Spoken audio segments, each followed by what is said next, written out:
uNkulunkulu uyaphila egameni lakho Jehova namandla Nkosi yamakhosi moya ongcwele moya namandla moya onkazimulo ngiyakhuleka Jehova namandla mkhulu wesabeka phela kuphila Nkosi yamakhosi nokukhanya mongcwele namandla mdalo wezimhlaba moya onkazimulo uNkulunkulu wami Jehova namandla mkhulu wesabeka egameni likaJesu Nkosi yamakhosi akube kuhle mongcwele uNkulunkulu okukhona ekhaya njengomkhulukelako akaphumelele kube kuhle konke egameni lakho phakathi amen. Umbukelo khona ekhaya ngiyele ukukhuluma komthanda mina empumalanga ePetritif. Umuntu nomuntu unesecret yakhe embukelo khona ekhaya. Umuntu nomuntu unendlela yakhe yokuphila emhlabeni embukelo khona ekhaya.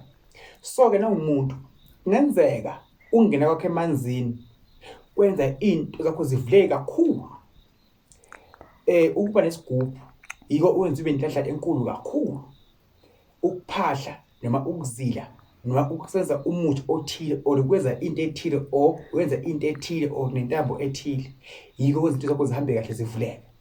Isecret leyo ukwazi utshele ubani nobani wonke umuntu okhonjeni embulo khona ekhaya indlela yakhe ekuphumelela indlela yakhe ekuphila futhi la ngafuntheziwe ngomunye umuntu angagcina ahamba eceleni kwayo enze ngathi yakutshela kanti akakutshela embulo khona ekhaya nalapho khona embulo khona ekhaya iba isecret yakho ngoba ngawuthiwa umuntu ufuna abe nani nekona lakhe. Imfihlo yomuntu umkhulu ekhaya ayaziwa kahle uyathanda awuthanda angasho ukuthi mina ngiyakhuleka ngithandaze kuvuleka izinto kodwa kukhona angakutsheli kona okuyikho khona ukuthi nakho kunye yebo ngoba yonke into makuyenza uNkulunkulu edlozi ihamba phambili kodwa bese kuba nemgodla wakho umbulo khona ekhaya okuNkulunkulu ophiwa uNkulunkulu nabanye basekhe emhlabeni abavumela naleyo nto osuke uyenzile.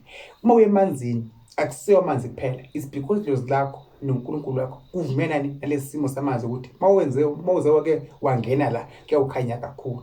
So mhlawumbe unesigubhu sakho sivumelani nesithunywa sakho idlozi lakho sidonsa kakhulu into zakho zesebenzeleka into zakho futhi ziyakhanya. Mbukelo khona ekhaya ungahlali phansi ungayibukeli phansi ma give up kholwa bese yethemba iba nemfihlo yakho empilweni yakho ukuthi mina mangikhuleka kanje ngithandaza kanje into zami ziyakhanya.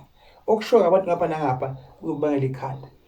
Nkosi kubusise Thazidlamini ukuthi kuwe Jehova abe nawe nabanye babe nawe. La inombolo ngaphansi mangidinga ngithinte embukelo khona ekhaya kulungisa impilo yakho ngiyatholakala siyangena emantini ufike ekhaya sikusize sihlole futhi online ufuna hlola online sicoshe ima emibi empilweni zethu kube nokukhanya. Nkosi kubusise.